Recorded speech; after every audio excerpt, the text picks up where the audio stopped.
ભરવાડની દીકરી અમારા આજગળના કુળની અંદર હાલમાં છે. કાણેકના નેહમાં ભોળાબા રાતડિયાની દીકરી 14 વર્ષની દીકરીને આવજે લાકડી મારી મૂકી દીધો.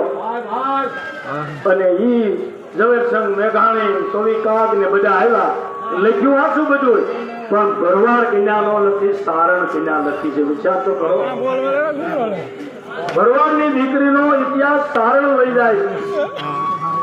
અને ઢાકની અંદર સાંગા નામનો ભરવાડનો છોકરો છો, સાંગા નામનો. હું એને ઘેર જઈ આવ્યો, એના વાલસારમાં જઈ આવ્યો. મેં તમને વાત કરી ને. અને એ સાંગાનો બાપ મરી ગયેલો, મા દીકરો બે હતા. અને એને ઈશ્વર બાવો નીકળ્યા, ઈશ્વરા સો પરમેશ્વરા, ઈશ્વરા સો પરમેશ્વરા. આ દુનિયાના અંદર કોળીતાલની અંદર 18,000 ભક્ત થયા છે. પણ ઈશ્વર બારોટ ને મીરાબા નરસિંહ મહેતાએ તેને લીટી માળી દીધી. અને ઈ ઈશ્વર બારોટ એને ત્યાં રાત રોકાણ કીધું, મારે તને એક કવિને કામળી કરી દેવી છે.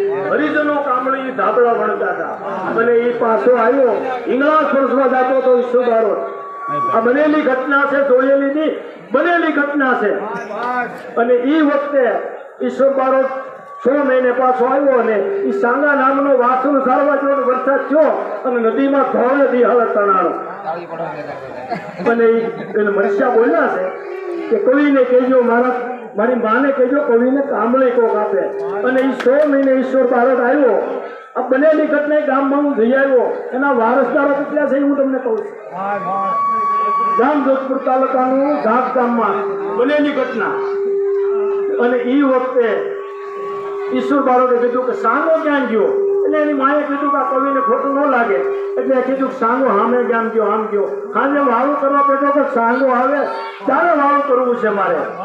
અને એ માનું હૈયું હાથમાં ન રહ્યું ભાઈ. માને રોવા મળી કે બાપુ સાંગો મરી ગયો, એના મહિના 100 થયા છે, મરે નહીં. અને એ વખતે ઈશ્વર બારોટ ના ગયો, કાળે ઉનાળે નદી આવી, વાછરું તાણાતો સાંગો આવ્યો અને બાવડે થોડી બારો કાઢી. અને એને કીધું કે હાલ તું મારે ઘરે. સાંગો કે હું ભગવાનને પદને પામી ગયેલો કે ગમે નાખ્યો. 20 વર્ષની આયુષ આપી સાંગાને, એના લગ્ન થયા. એનો વારસદાર તમારા કોણની અંદર છે. વિચાર તો કરો, બનેલી ઘટના છે. અને એને સાંગો બોર કરી નાખ્યો. સાંગો બોર કરી નાખ્યો.